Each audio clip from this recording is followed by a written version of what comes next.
Moscou, énergie et la nouvelle guerre invisible.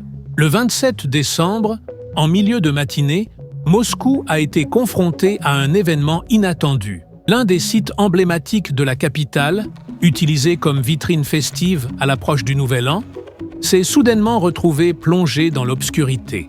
Il ne s'agissait pas d'une panne ordinaire.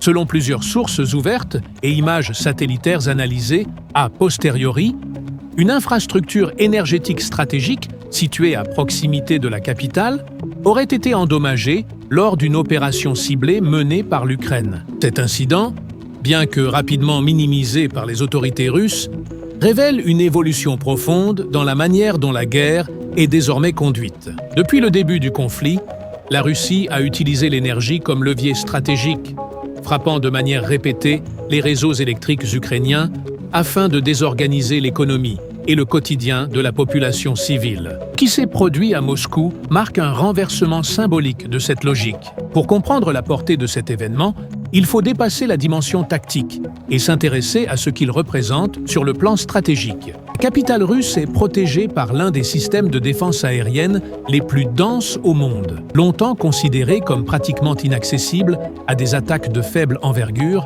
Moscou incarne le cœur politique, symbolique et logistique du pouvoir russe. Toucher son infrastructure énergétique, même brièvement, constitue donc un message plus qu'un simple acte militaire. Les informations disponibles suggèrent l'utilisation de drones de conception relativement simples, combinés à des techniques avancées de saturation, de diversion et de navigation autonome. L'objectif n'était pas de provoquer une destruction massive, mais de perturber un point névralgique du réseau électrique, suffisamment longtemps pour démontrer une vulnérabilité.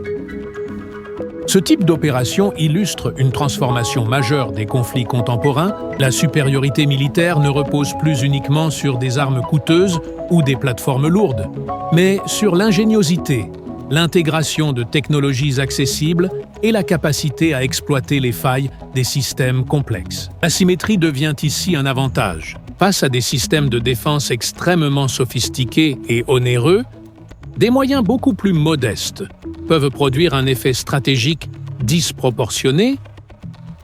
Il ne s'agit plus seulement de détruire, mais de forcer l'adversaire à révéler ses limites, à engager des ressources considérables et à remettre en question la perception de son invulnérabilité. Sur le plan psychologique, l'impact est tout aussi important.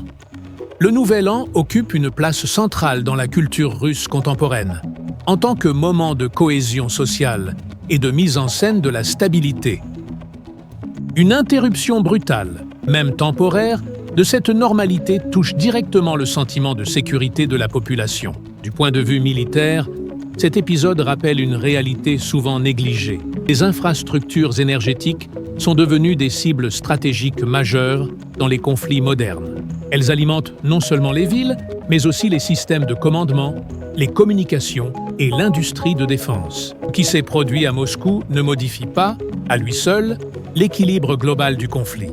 Mais il envoie un signal clair. Aucun territoire, aucune capitale, aucune infrastructure n'est totalement à l'abri lorsque la guerre entre dans une phase technologique et asymétrique avancée. Pour la Russie, cet événement souligne le coût croissant de la protection de son espace intérieur.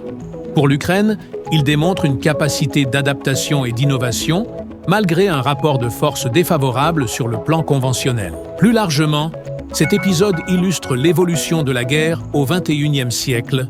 Ce n'est plus seulement une confrontation de chars, d'avions et de missiles, mais une bataille d'ingénieurs, d'algorithmes, de logistique et de résilience. Dans ce nouveau paysage stratégique, la question n'est plus seulement de savoir qui possède l'arsenal le plus puissant, mais qui est capable de penser autrement, d'anticiper et de frapper là où l'impact est maximal pour un coût minimal. Ce qui s'est joué à Moscou dépasse donc largement un incident technique. Il s'agit d'un avertissement sur la nature des conflits à venir et sur la fragilité des systèmes que l'on croyait intouchables.